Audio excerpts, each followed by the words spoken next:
Sa ating panghuli at ikatlong awiting spiritual, page 10, Rock of Ages. Page 10.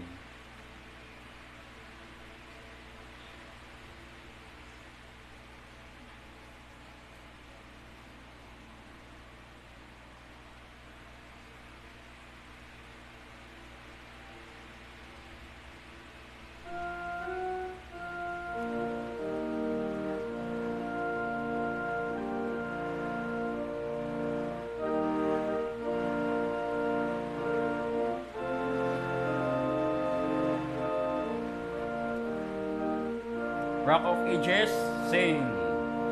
Rock of Ages, clear for me. Let me hide myself in thee. Let the water and the blood from thy wounded side which flowed be of sin the pure, save from wrath and make me pure. Could my tears forevermore, could my sin no longer know, this for sin could not atone, thou must save and thou alone. Price I bring, simply to thy cross I cling. Last stanza. While I draw this fleeting breath, when my eyes shall close in death, when I rise to worlds unknown, and behold thee on thy throne, Rock of Ages, clear for me. Let me hide myself in thee. Amen. Ngayon pong hapon, sa muli po natin pakikinig at pag-aaral ng salita ng ating Panginoon, muli po natin tawagin ang ating mga ngaral, si Pastor Marom Miliares.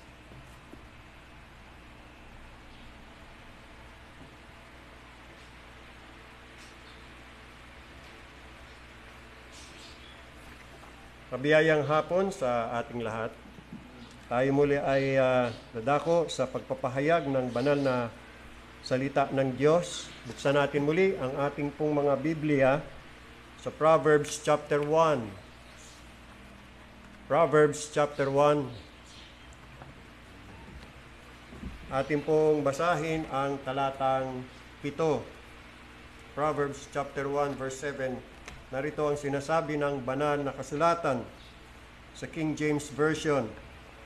The fear of the Lord is the beginning of knowledge, but fools despise wisdom and instruction. Identification of a fool. Yan ang pamagat ng ating pag-aaralan ngayon pong hapon. Tayo po ay dumulog muli sa Diyos sa panalangin. Tayo magsilod.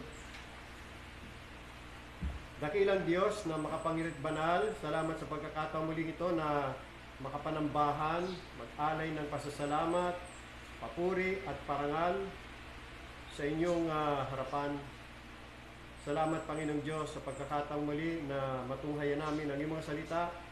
Dalangin namin muli niyo kaming turuan, bigyan po niyo kami ng kaunawaan. Na maunawaan namin o Diyos ang mahalaga niyong mensahe sa amin. At ito pong mensahe ninyo ay amin pong may apply sa aming mga buhay. Tulungan nawa kami ng Banal na Espiritu na makaunawa. Magabagi nawa niya kami sa aming mga kasalanan. Pahayag niyo po ang iyong sarili sa aming Panginoong Diyos. Patuloy naming makita ang iyong kagandahan, kabanalan, kaluwalhatian. Ganon din ang aming Panginoong Kristo. Gawin niyo pong blessing sa aming lahat, ang iyong mga salita, at sa ikaliliwanag ng aming kaisipan at buhay. Sa banal na pangalan ng Panginoong Jesus, ito po ang aming dalangin. Amen. Sa pagpapatuloy na ating pag-aaral sa Book of Proverbs, gleanings from the Book of Proverbs, last Sunday ay ating tinalakay yung biblical portrait of a wise man. At nakita natin doon, in the light of the book of Proverbs, kung ano ang wise man. Ngayon naman, the side B, the flip side of that topic, which is identification of a fool. Ang book of Proverbs ay punong-puno ng mga contrasting principles. Righteous versus wicked, or righteousness versus wickedness, just versus unjust, faithful witness versus false witness, wise versus fool, at marami pang iba. So, last Sunday, ilang mga characteristics ng wise man ang ating pong natunghayan. Take note, wise man, hindi wais man. Iba yung wais. Iba yung connotation o konsepto ng taong wais. Minsan yung salitang wais, negative nagagamit sa negatibong konsepto bilang isang taong tuso at mapanglamang ng kanyang kapwa. Halimbawa, isang driver, mahilig siyang sumingit, mahilig siyang mag-overtake. Dahil siya ay wais, naunahan niya ibang mga driver. Pag nakalusot siya, wais. Mga ganyan. Kalimitan yung mga wais, yan yung mga scammer. Magaling manggancho ng kanilang kapwa. Hindi ganyan ang wise sa Bible. Yung salitang wise nasa positibong konotasyon ho yan. Okay? Iba yung wise sa wais Now, ngayon naman, characteristics ng isang fool. Ang kabaliktaran ng wise ay fool. Wala nang iba. Kung hindi ka wise, isa kang fool. And vice versa. Hindi pwedeng hindi ka wise at hindi ka rin fool. Dalawa lang yun And no middle ground. Either you are wise or you are a fool.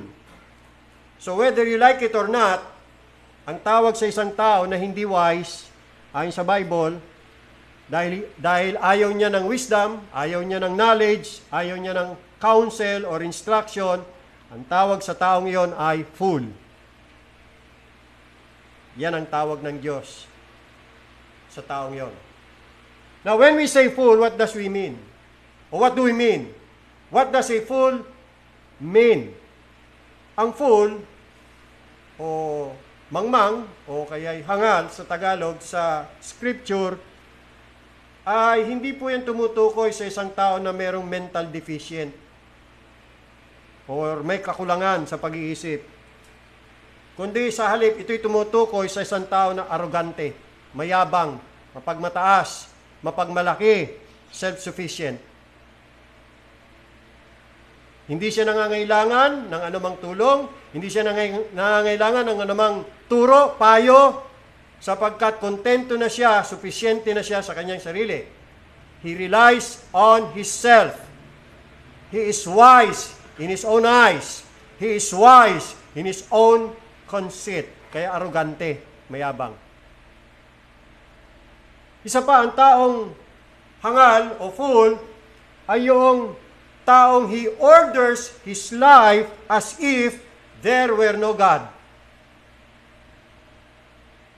Sabi nga ni David sa Psalm 14 verse 1, Psalm 14 verse 1, David said, "The fool hath said in his heart, there is no God.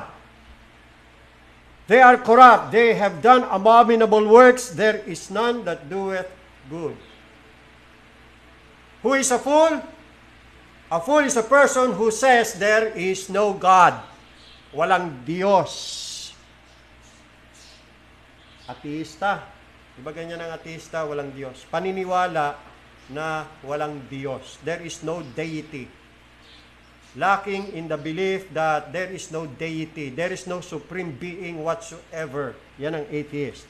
Now, isang example na makita natin sa Bible is the rich fool in Luke chapter 12, verses 16 to 21. Nabanggit na natin yan.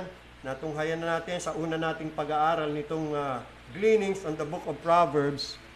Doon sa parable of the rich fool ni Jesus Christ, makikita natin na hindi naman mentally deficient, hindi naman kulang sa pag-iisip yung tao eh. Mayaman nga siya eh. In fact, successful businessman siya. Napalago niya yung kanyang negosyo. Marami siyang naging harvest, no? Ani, at nagplano pa siya kung anong gagawin niya. Sabi niya, gigibayin ko yung aking maliit na kamalig at magpapatayo ko ng mas malaking kamalig at doon ko iimbak ang lahat ng aking mga inani. So siya isang successful farmer, a businessman. Pero in the eyes of God, he is a fool. He was a fool. Why? Because he supposed na ang kanyang kaluluwa ay makapamumuhay on the things in the barn. Na hindi niya inisip yung kanyang eternal well-being. He didn't give any thought whatsoever to his eternal well-being. Ang kanyang kaisipan dito lang sa lupa, hindi niya alam na meron din palang walang hanggan. Ang isip niya, mabubuhay pa siya ng matagal, ng mahabang panahon, pero sabi ng Diyos sa kanya, ikaw na hangal, ngayon din, babawian ka na ng buhay. So, hindi niya alam na time is up na pala siya at ang buhay niya ay maigsi na lamang pala. So, hindi niya na napaghandaan ang eternity. Saan kaya sa pupunta pagkatapos nun? Ay di doon sa walang hanggang kapahamakan, in torment. You see? Kaya siya tinawag ng Diyos na fool.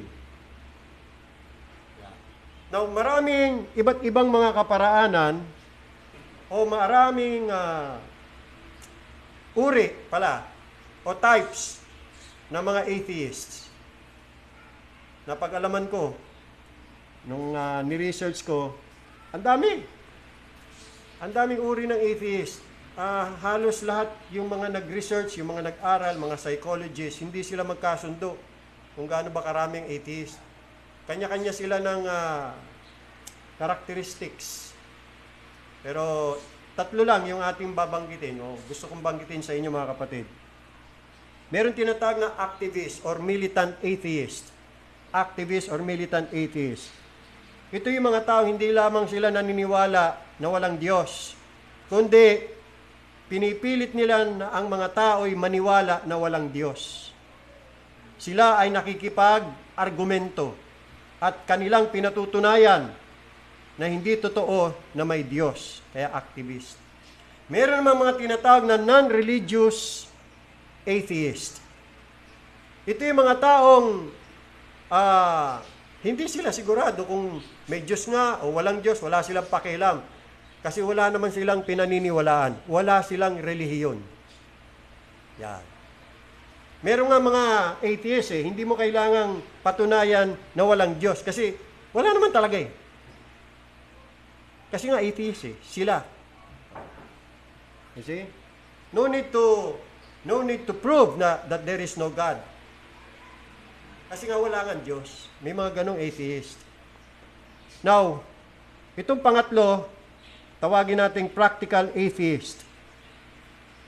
Alam nila, conscious sila na may Diyos. Bagamat di naman talaga totaling naniniwala, pero kung mamuhay sila ay parang walang Diyos. Nakuha nyo?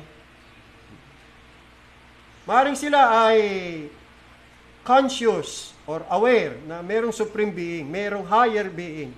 Kaya lang, baliwala lang sa kanila yun. Kasi kung mamuhay sila, parang walang Diyos. There is no God. Bakit? Kasi walang takot gumawa ng kasalanan. Wala silang sense of accountability sa Diyos. Kahit anong gusto nilang gawin, gagawin nila.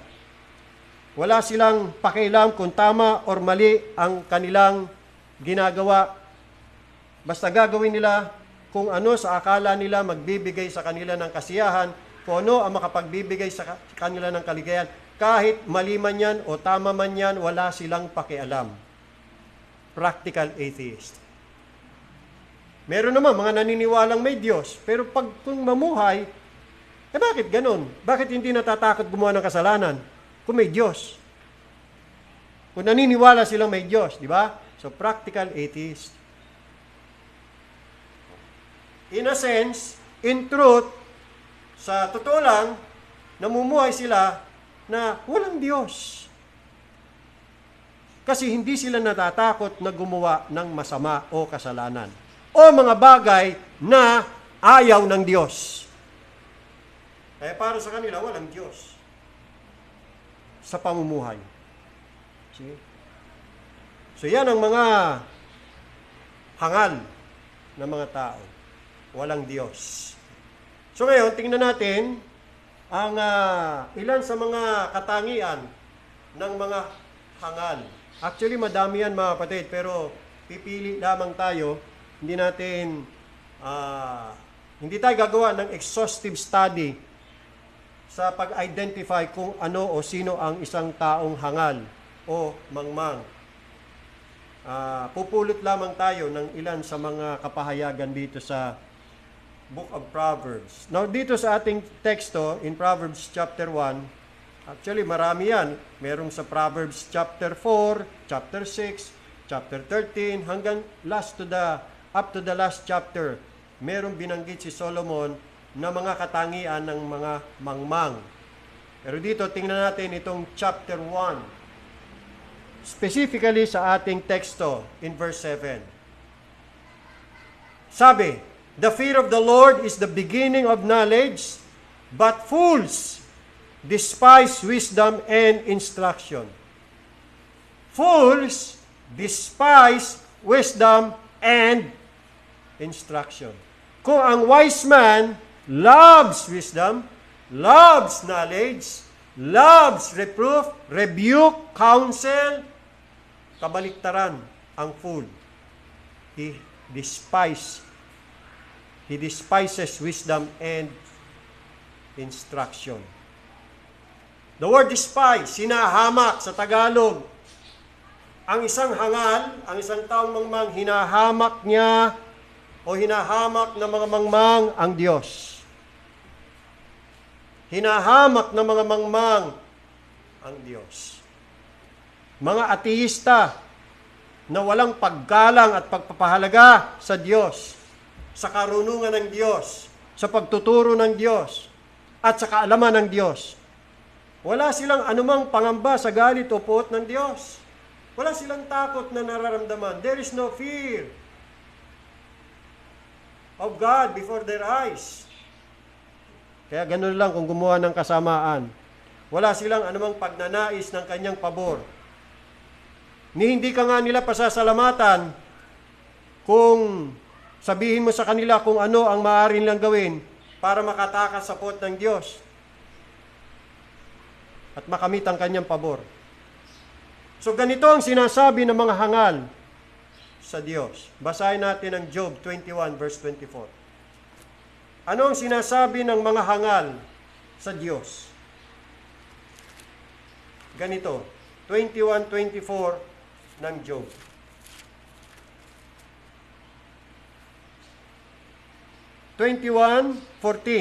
I'm sorry, not 24. 21:14. Therefore they say unto God, depart from us. Lumayo ka sa amin. Yan ang sinasabi ng mga hangal sa Diyos. Nagsasabing walang Diyos, walang kinikilalang Diyos. Lumayo ka sa amin. For we desire not the knowledge of thy ways. You see? They hate knowledge. Fools hate knowledge. Mamaya, babasahin natin yan. They despise wisdom and instruction. Depart from us. For we desire not the knowledge of thy ways. Yaon. Yaong mga nagsasabi sa makapangyarihan sa lahat, lumayo ka sa amin. Na nagpakalayo sa pagkatakot sa Kanya. Hindi man lang kinilabutan, hindi man lang nakaramdam ng takot sa Diyos, wala whatsoever.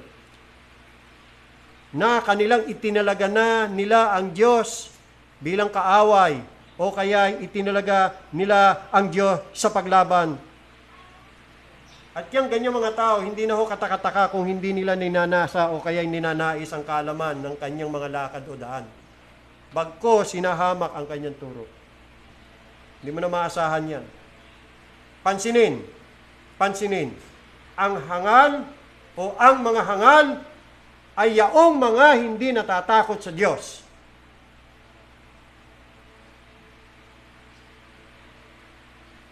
At kahit na sila'y maaaring magpanggap na maging admirers o tagahanga ng karunungan, sila talaga ay estranghero at kaaway ng karunungan. Basahin natin ang talatang 22 ng Proverbs 1. Balik tayo sa Proverbs 1. Look at in verse 22. Ang ating teksto, verse 7 of chapter 1. Basahin natin ang verse 22. How long, ye simple ones? Ibig sabihin ng simple ones, simple tone. Ano yung simple tone? Someone who is not very intelligent or who does not show or have good sense or judgment. Salat sa kaalaman at karunungan. How long, ye simple ones, will ye love simplicity? Ayaw kasi ng knowledge. Kontento na sila sa kanilang kalagayan, sa kanilang kaalaman. Ayaw nilang madagdagan. They despise wisdom and instruction. They hate knowledge. Kaya ang tanong sa kanila, how long, ye simple ones, will ye love simplicity? And the scoffers delight in their scoffing, and fools hate knowledge. Again, what is a fool? Who is a fool? A fool is someone who hates knowledge. Nasusuklam, namumuhi, umaayaw sa kaalaman. Pangalawa, hinahamak ng mga mangmang ang salita ng Diyos. Fools despise wisdom and instruction, and the Word of God is full of wisdom and instruction. The Word of God is full of knowledge, but the fools, they despise them. The Word of God. Wala silang pagpapahalaga sa salita ng Diyos. A fool is someone who does not listen to God's wise counsel, to God's teachings and commandments. A fool is someone who ignores the commandments and teachings of God. A fool is someone who refuses wisdom, knowledge, and instruction that comes from God and from His Word. Hindi katulad ng wise man, nakakakita siya ng karunungan at kaalaman sa mga salita ng Panginoon. Tulad ni David. Sa pamagitan ng salita ng Diyos, si David tumalino. Basahin natin kanyang sinabi sa mga awit, Psalm 119. Punta tayo sa Psalm. Alam niyo ba na ang salita ng Diyos ang nagbigay ng kaalaman, karunungan kay David, kung kaya't siya ay naging pantas at nalagpasan pa niya. Sabi ni David, nalagpasan pa niya ang mga matatanda, ang mga marurunong, nalagpasan niya. In Psalm 119, in verse number 97, umpisa natin sa 97. Pakinggan nyo, tingnan yung sabi niya, oh, how I love thy law. The law of God. It is my meditation all the day. Thou, through thy commandments, hast made me wiser than mine enemies. Number 1. Nalagpasan ni David ang kanyang mga kaaway. Natatalo niya eh. Paano? Sa pamagitan ng mga kautusan ng Diyos. Nakikinig kasi siya sa mga utos ng Diyos. Sumusunod siya.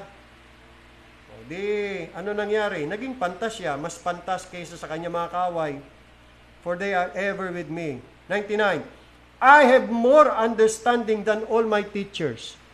Nahigitan niya yung kanyang mga guro.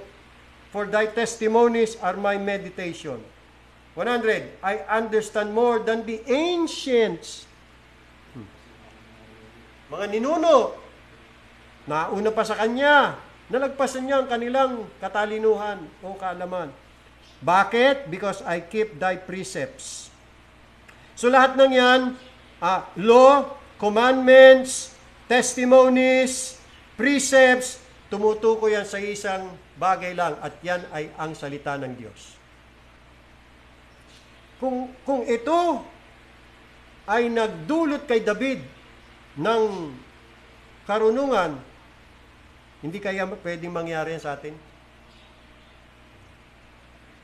Kaya sa pamagitan ng salita ng Diyos, tatalino tayo. At pag sinabing tatalino, hindi yung sa dami ng nalalaman, kundi ang gagawin mo sa buhay mo palaging tama. Hindi ka magkakamali. Kaya ikaw tatawagin si Tata Lino. Hindi si Kalino si Tata Lino. Yun ho ang naidudulot. Now, balik tayo doon sa Proverbs chapter 1. Sa verses 23 naman, binasa natin verse 22 Proverbs chapter 1. Sa verses 23 hanggang 33, ipinahayag ng Diyos kung ano ang kanyang gusto, ipinalam ng Diyos kung ano ang kanyang damdamin, at sinabi rin niya kung ano ang kanyang gagawin sa mga ayaw sa kanya, ayaw sa kanyang mga kautusan, payo, turo, aral, pangaral. 23. Turn you at my reproof. Yan ang panawagan niya doon sa mga simple ones, sa mga scoffers, at sa mga fools. Turn you at my reproof. Behold, I will pour out my spirit unto you. I will make known my words unto you. What a privilege. If we will only turn to God's reproof, to His words, then it will give us wisdom, knowledge, and understanding. It will be our guide. He will make known His words unto us. What a privilege. Huwag nating sasayangin yan. Pagkakataon na yan. Kasi, verse 24, because I have called and ye refused. Yun ang masama. Nananawagan ang karunungan o nananawagan ng Diyos o nananawagan si Kristo na siyang karunungan ng Diyos, pero ang tao tumatanggi. So, anong tawag doon? Sa tumatanggi? Fool. But ye refused. I have stretched out my hand, and no man regarded. But ye have set at naught all my counsel, and would have none of my reproof. Yan ang nakakalungkot na katotohanan. Walang sino mang may gusto sa counsel, sa reproof ng Panginoon. At dahil dyan, tingnan nyo, gaganti ang Diyos. Sabi niya sa verse 26, sa mga hangal na ayaw, sa mga nagdi-despise ng wisdom and instruction, sabi niya, I also will laugh at your calamity, I will mock when your fear cometh. Pagtatawanan lang sila ng Diyos. When your fear cometh as desolation, and your destruction cometh as a whirlwind, when distress and anguish come upon you, then shall they call upon me, but I will not answer. They shall seek me early, but they shall not find me. Bakit? Because they hated knowledge and did not choose the fear of the Lord. Kaya kung minsan may mga tao na paano natin ipapanalangin yun, ano? Pag-pray natin si ganito, si ganyan, kasi naghihirap o kasi may nangyaring masama, kaya naman may nangyaring masama, kaya naman naghihirap. Kasi nga ito nangyari sa kanya tinanggihan niya ang counsel, ang reproof, ang instruction, commandments ng Panginoon. Di may dumating na calamity. So, paano yun? Sabi niya, pag dumating ang inyong kalamidad at kayo tatawag sa akin, hindi ko kayo sasagutin. Pag hinanap niyo ako ng maaga, hindi niyo ako masusumpungan. So, paano mo ipagpe-pray yun? Dapat lang anihin niya yun. Dapat yun, malasap niya. Malasap niya yung hirap, bunga ng kanyang kahangalan. Madaming ganyan. Lalo pagka dito sa ating bansa, tayo'y suking-suki ng mga calamity. Tapos sa mga tao, pagka kalamidad na, binaha, nilindol, binagyo, nag-landslide, lahat ng uri ng kalamidad, tapos ngayon tatawag-tawag sa Diyos. Tatawanan lang sila ng Diyos. Bagamat siyempre nakakaawa din naman, kaya lang nung hinamak ba nila ang Diyos, di sila naawa sa Diyos. Nung ang Diyos nananawagan, nakinig ba sila? Oh. Tapos ngayon ngangawa-ngawa sila sa Diyos. At inaasahan nila, tutulungan sila ng Diyos. Mga hangal. Nung panahon na sila maalwan, maginhawa ang buhay, nakaalala ba sila sa Diyos? Kung mamuhay sila, parang walang Diyos Di ba? Hindi man lang nagpapasalamat sa Diyos, di man lang nakaalala sa lahat ng mga kabutihan ng Diyos sa kanilang buhay. Hindi sumusunod sa Diyos. Ang tawag dyan ay mga hangal. Hangal. Tuloy. Verse 30, they would have none of my counsel. They despise all my reproof. At dahil dyan, therefore, they shall eat of the fruit of their own way and be filled with their own devices, sowing and reaping.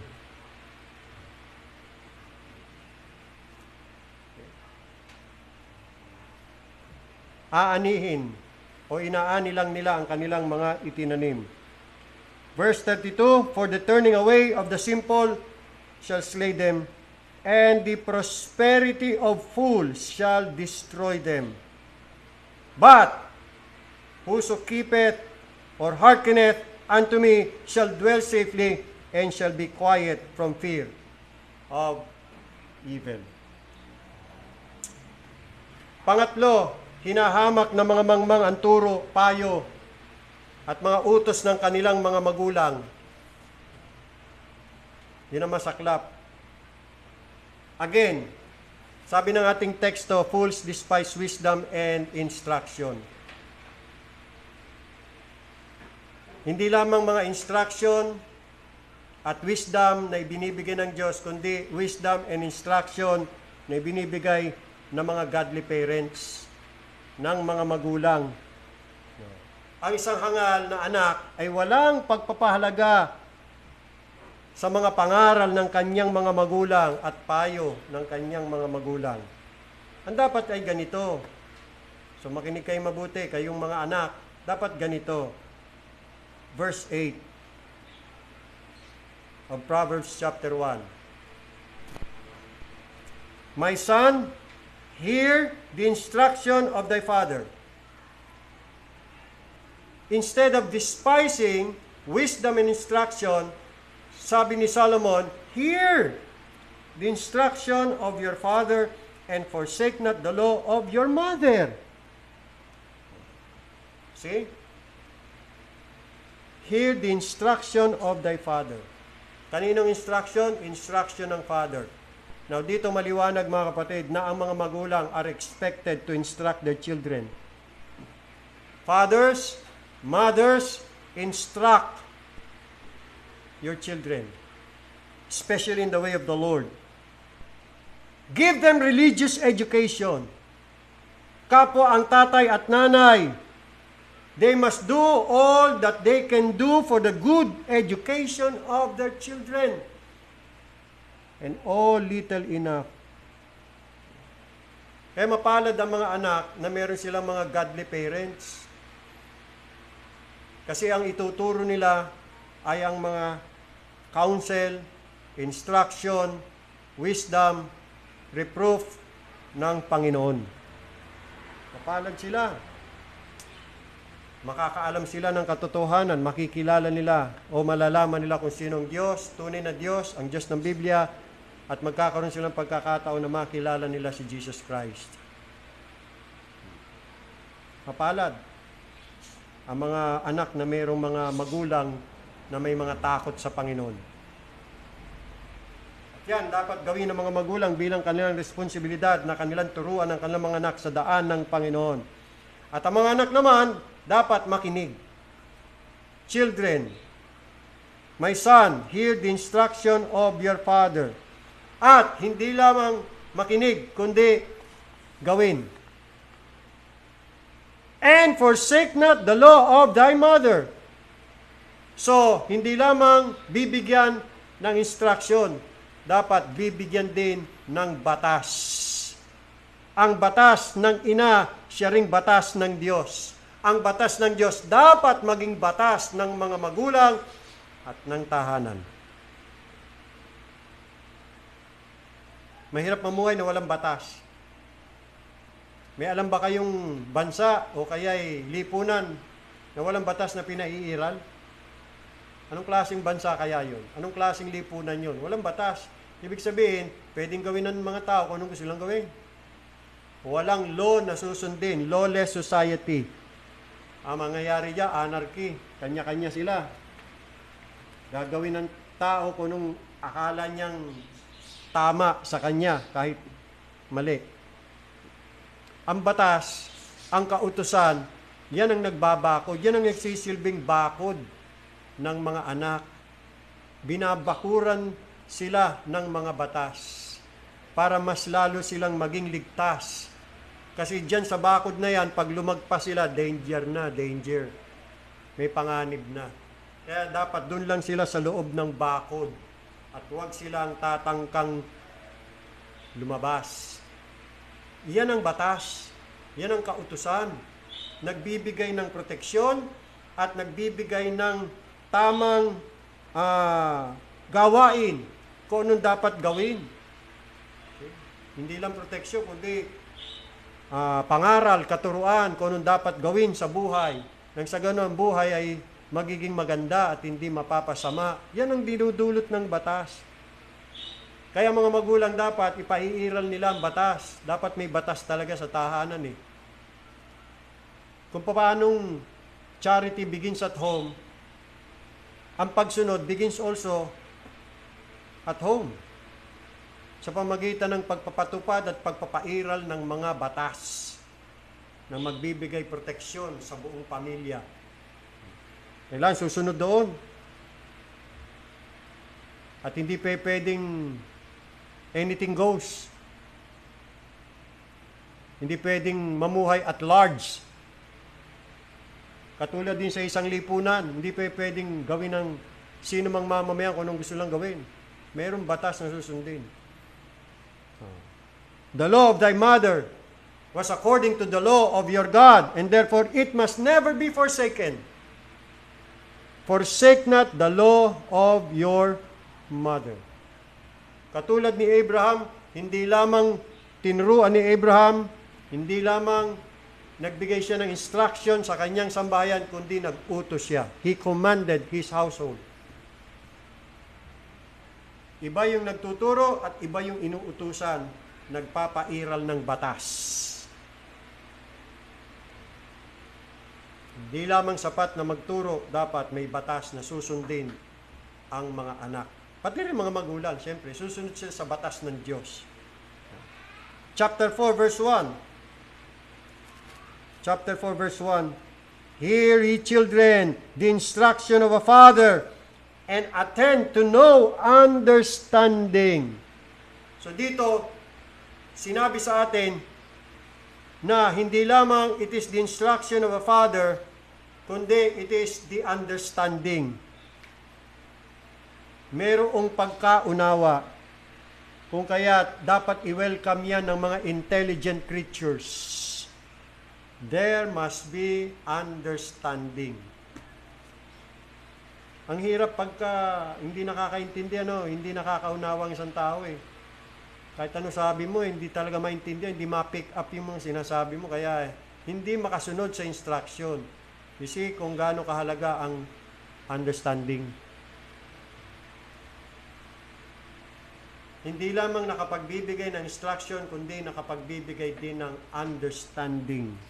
Attend to know, understanding. We have to understand kung ano ang gusto ng Diyos at kung ano ang kanyang sinasabi. Kailangan maunawaan natin yan. Nang sa ganun, pag naunawa natin, gawin natin. Kasi pag hindi natin naunawaan, paano natin gagawin? Parang instruction lang yan eh. No? Ano ba naman to? Hindi ko maintindihan yung instruction. Okay, paano mo masusunod yun, di ba? Pag hindi mo naintindihan yung instruction. Kaya mahalaga ang kaunawaan, understanding. Yan. Again, in chapter 6, verse 20, Isa pa, chapter 6, verse 20. My son, keep thy father's commandment. So hindi lamang hear. Kanina, hear thy father's instruction. Ito naman, keep thy father's commandment. So hindi lamang instruction, pati commandment, utos. And forsake not the law of thy mother.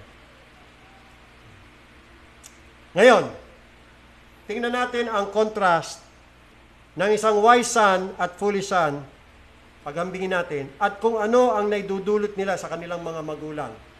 Tingnan natin, Proverbs 13:1.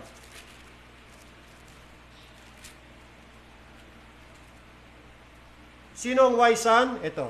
A wise son heareth his father's instruction. Sino naman yung foolish? But a scoffer. Another term for a foolish person is a scoffer. Manunuya, manglilibak. Yun yung nanghahamak, nangungutya, ng mabuti at tama. But a scoffer heareth not rebuke. In other words, a fool. Kung ang wise son heareth his father's instruction, then, therefore, a foolish son heareth not rebuke. So ano ang anak na hangal? Ayaw ng saway. Hindi mapagsabihan, hindi mapangaralan, hindi maituwid. Kinasusuklaman niya, kinamumuhian niya ang anumang saway ng kanyang mga magulang. Another comparison in chapter 15 verse 5. Chapter 15 verse 5. What is a fool? Who is a fool? A fool despiseth his father's instruction. That's a fool. But he that regardeth reproof is prudent or wise. Yan ang comparison. Dahil sa ang wise son heareth his father's instruction and forsaketh not the law of his mother. Dahil ang wise son keepeth his father's instruction, sa tingin ninyo, anong naidudulot niyan sa magulang? Hindi ba kaligayahan? Yes. Basahin natin ang chapter 15, verse 20. Because of that, a wise son maketh a glad father. Sino ba namang magulang ang gusto nila mga anak nila, mga suwail, salbahe, mga barumbado, mga walang respeto, mga hindi nakikinig at hindi sumusunod? Sino magulang ang may gusto ng ganyan? Pero kapag ka mga magulang, nakita nila na mga anak nila ay magalang, masunurin, nakikinig,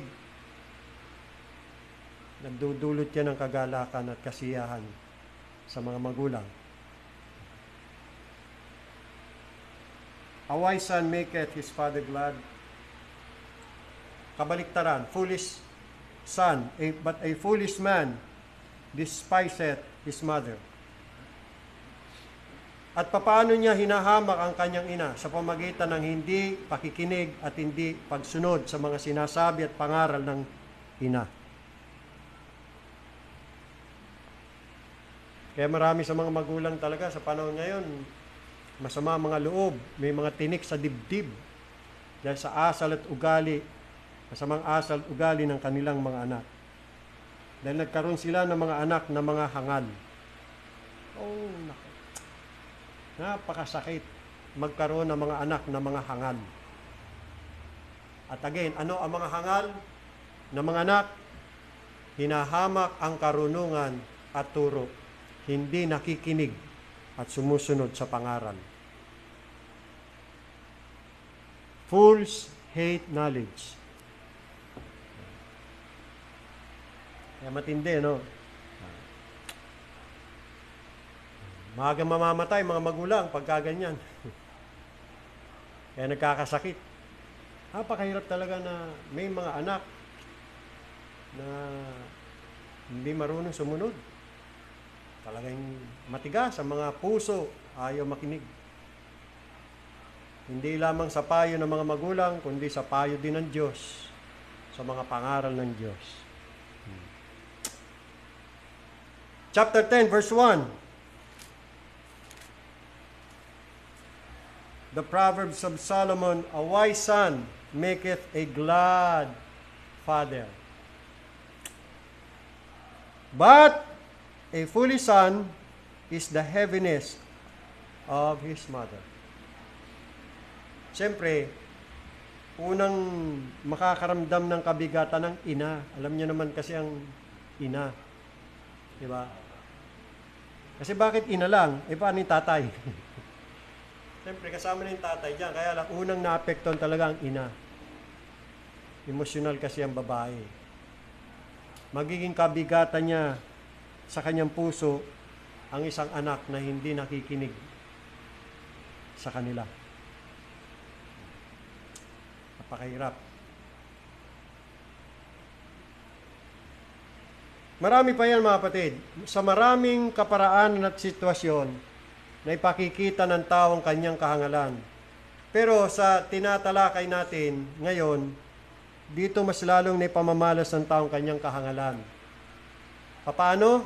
Sa paghamak sa karunungan at turo. Fools hate knowledge. Fools despise wisdom and instruction. Fools abhor God. And fools don't give honor to God's word. Hinahamak ang karunungan, aral, kautusan, pangaral, at payo ng Diyos. At kanilang hinahamak sa pamamagitan ng hindi pagsunod, sa pamamagitan ng pagbabaliwala, sa pamamagitan ng hindi pinahalagahan, hindi pinakikinggan, at hindi sinasagawa ang mga salita ng Panginoon. Dapat ang salita ng Diyos, yan dapat ang ating magiging panuntunan at pamantayan ng ating buhay. At dapat tayo mamuhay ayon sa mga itinuturo ng salita ng Diyos. At pagka ginawa natin yan mga kapatid, hindi natin pagsisisihan yan, hindi tayo magkakamali. Ang tatahakin natin ay isang landas na tama, matuwid at mabuti sapagkat yan ay landas ng Diyos.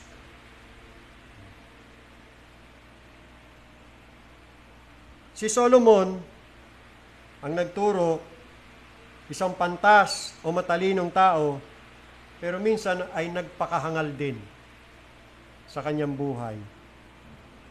Paano naging hangal minsan sa buhay si Solomon? Basahin natin kanyang mga ginawa. Unang mga hari, Kabanata 11, 1 Kings chapter 11.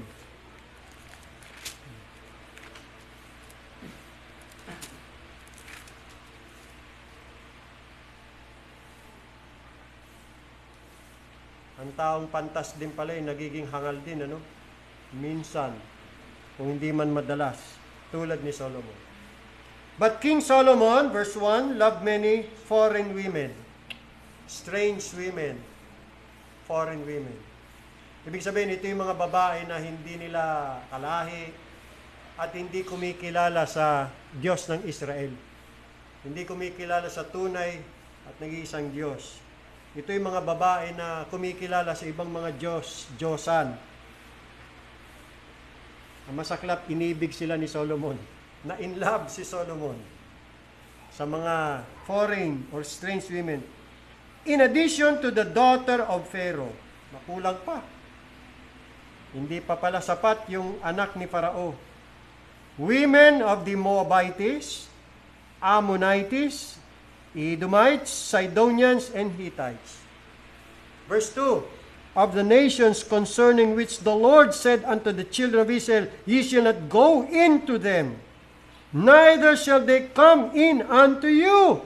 So may utos pala ang Diyos sa kanila, lalo na kay Solomon, na kung sila'y mag-aasawa, wag doon sa mga ibang lahi, sa mga hindi kumikilala sa tunay na Diyos ng Israel. Binaliwala yan ni Solomon. Once upon a time, Solomon despised the wisdom and instruction of God. Kasi ang danger dyan, ganito, for surely they will turn away your heart after their gods. Pero ang ginawa ni Solomon, Solomon clung unto this in love. In the name of love. Sa ngalan ng pag-ibig, salip na pag-ibig sa Diyos. Nauna pa yung pag-ibig niya sa mga babae. Alam ito si Solomon, lover boy. Chick boy. Naging mahilig din sa mga babae. Kinalimutan na niya ang Diyos.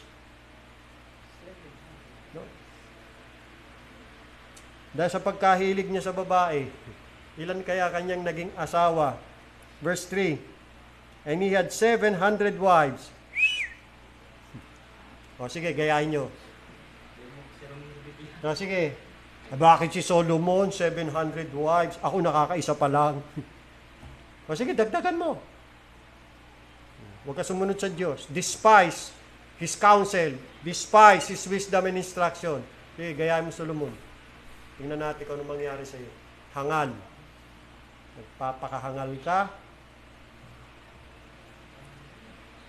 At parang kulang pa kay Solomon ang 700 wives, princesses, and 300 concubines.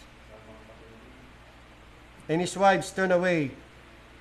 Ayan ang masakit. Yan ang resulta. Oh. And his wives turned away his heart away from the Lord, away from God. Ayan. Sige, sinong gagaya dyan? Bahala ka. Ayaw mong makinig, ayaw mong sundin ang sinasabi ng Diyos. Kung ayaw mong sundin kung ano yung tama, gawin mo at your own risk. Yun yung sinasabi natin. Pagka may wisdom ka, hindi mo gagayahin yan. Pero kung gusto mong magpakahangal, edi sige. Dagdagan mo pa. Si Solomon, naka 700. O gawin mo 800 sa'yo. Sige. Gawin mo 1,000. Hindi ka pa satisfied. Gulong habol mo, gulo hanap mo. At yan ay palatanda ng isang taong hangal. See, ayaw sa wisdom and instruction, counsel, and commandments. Tuloy. For it came to pass, ito pa naging consequences, when Solomon was old, matanda na Solomon, that his wives turned away his heart after other gods. And his heart was not perfect with the Lord his God, as was the heart of David his father. For Solomon went after Ashtoreth, the goddess of the Sidonians, and after Milcom, the abomination of the Ammonites. Mga Diyos-Diyosan yan. Mantakin mo si Solomon, bumaling dyan. O yan ba ang matalino? Yan ba yung pantas? Hindi, nagpakahangal si Solomon. Tuloy. And Solomon did evil in the sight of the Lord. Look! Solomon did evil. O gagayahin mo yan? Gagawa ka rin evil. And went not fully after the Lord as did David his father. Then did Solomon build an high place for Chemosh. Nagpatayo pa ng altar kay Chemosh, the abomination of Moab, in the hill that is before Jerusalem, and for Molech. Mga Diyos-Diyosan ng mga asawa niya yun eh. The abomination of the children of Ammon, and likewise did he for all his foreign wives, who burned incense and sacrifice unto their gods. Take note, small g, gods. That was idolatry. Hindi na si Solomon naging idolater. Kaya anong nangyari? Anong naging damdamin ng Panginoon? Verse 9. And the Lord was angry with Solomon because his heart was turned from the Lord God of Israel, who had appeared unto him twice and had commanded him concerning this thing. Nautos, ano pala? Ng Diyos si Solomon tungkol sa bagay na yan ba't di niya sinunod? He despised the commandment of God,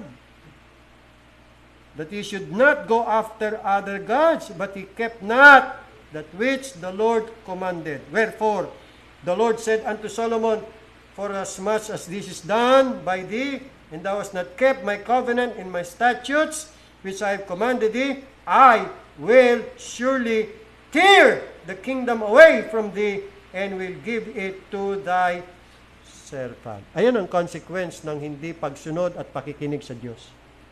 May kabayaran. Sige, huwag tayong makinig sa Diyos. Sige, baliwalay natin ang kanyang mga pangaral, ang kanyang mga salita. May kalalagyan tayo. Tanda natin yan.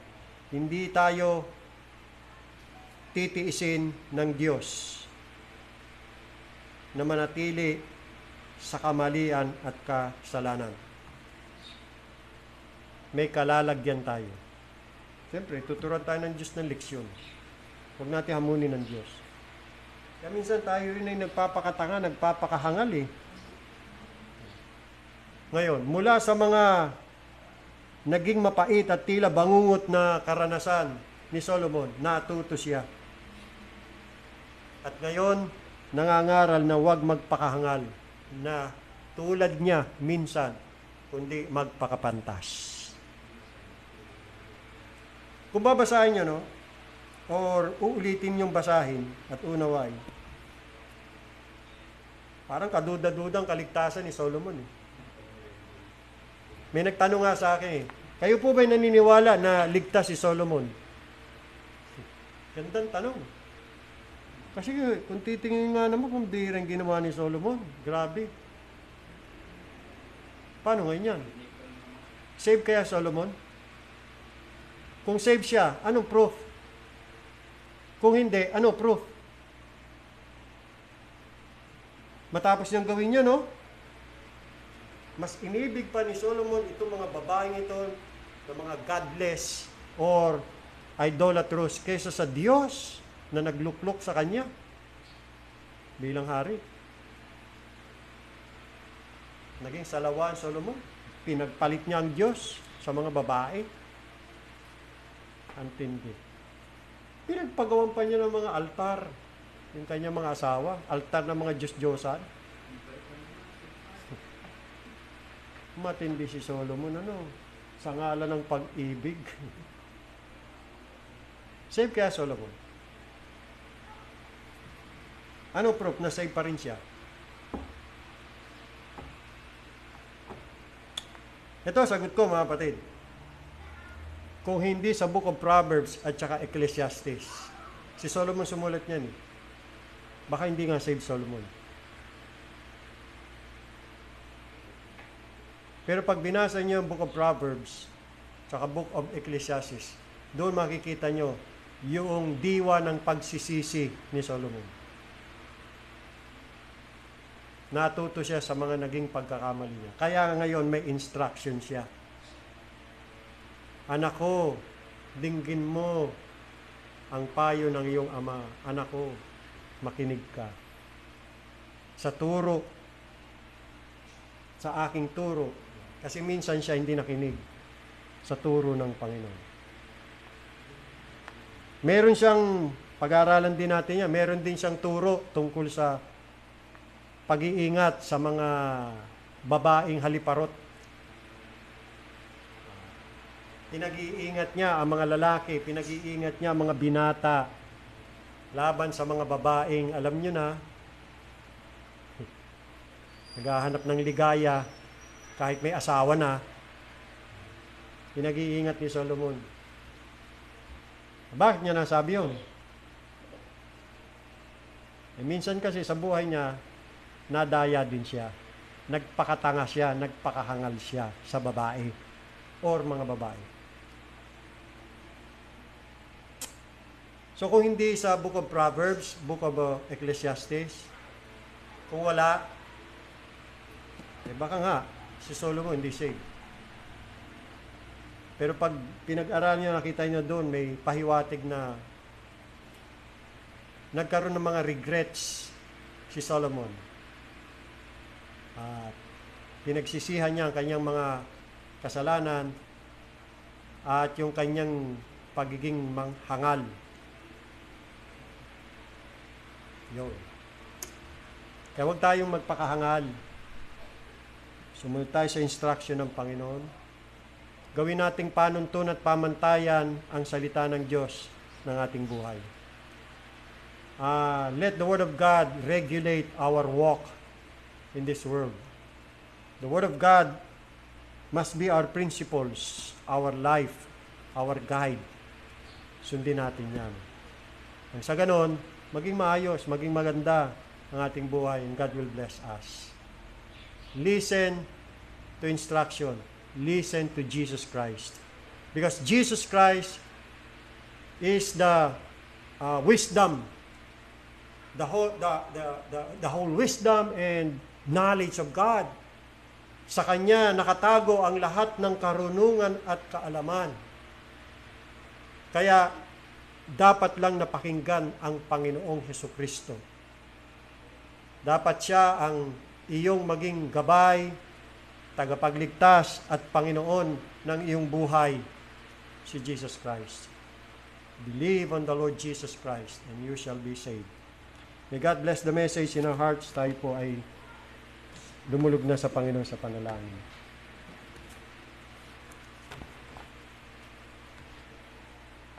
Panginoon naming Diyos, maraming salamat sa iyong mga salita na aming natunghayan. Salamat, Panginoon Diyos, sa inyong turo, aral, pangaral, at payo. Naway maingatan namin to sa aming mga puso, na huwag naming pababayaan at kalilimutan, bagkus ito'y aming pahalagahan. At higit sa lahat, sikaping ipamuhay. Pagpalain niyo kami, Panginoon Diyos, patuloy niyo pa rin kaming turuan. Marami pa kami mga bagay na hindi naunawaan sa aming buhay at sa mundo ito. Dalangin namin, Panginoon Diyos, na ang mga salita niyo magiging gabay namin sa landas ng aming buhay para hindi kami maliligaw at mapapahamak. Maging bukas kami sa iyong mga pangaral, sa iyong mga salita. At bigyan niyo kami ng pangunawa na maintindihan namin ang iyong mga turo, aral, nang sa ganon, maintindihan din namin kung anong mga dapat naming gagawin sa aming buhay. Salamat, Panginoong Diyos, sa lahat ng iyong kabutihan sa aming buhay. Pagpalain niyo po kami sa isang linggo na naman na aming harapin. Kami lagi niyo pong ingatan, ihadya sa anumang disgrasya at kapahamakan, ilayo sa anumang uri ng kasamaan, at patuloy niyo po ipagkakaloob ang aming mga pangangailangan. Patuloy namin pinapanalangin ang mga kapatiran namin na may mga karamdaman, kahabagayin sila. Nawa, Panginoong Diyos, samahan niyo sila sa banig ng kanilang karamdaman. Patuloy silang bigyan ng kalakasan at i-provide ang kanilang pangangailangang medikal. At sa awat biyaya ho ninyo, maasa kami na sila ay gagaling at lalakas. At kapag ka sila ay malakas na, naway gamitin nilang kalakasan yan sa higit pang pagsunod sa inyo, Panginoong Diyos. At sila'y patuloy na maglilingkod. Dalangin po namin, Panginoong Diyos, ang iyong pag-iingat palagi sa amin. At sa mga kamay niyo, inabili namin ang amin pong mga sarili at buhay. Sa banal na pangalan ng aming Panginoon, tagapagligtas na sa Jesucristo, ito po ang aming dalangin. Amen. Awitin natin ang doxology. Praise God from whom all blessings flow. Praise Him, all creatures here below. Praise Him above, ye heavenly host. Praise Father, Son, and Holy Ghost. Amen. Amen.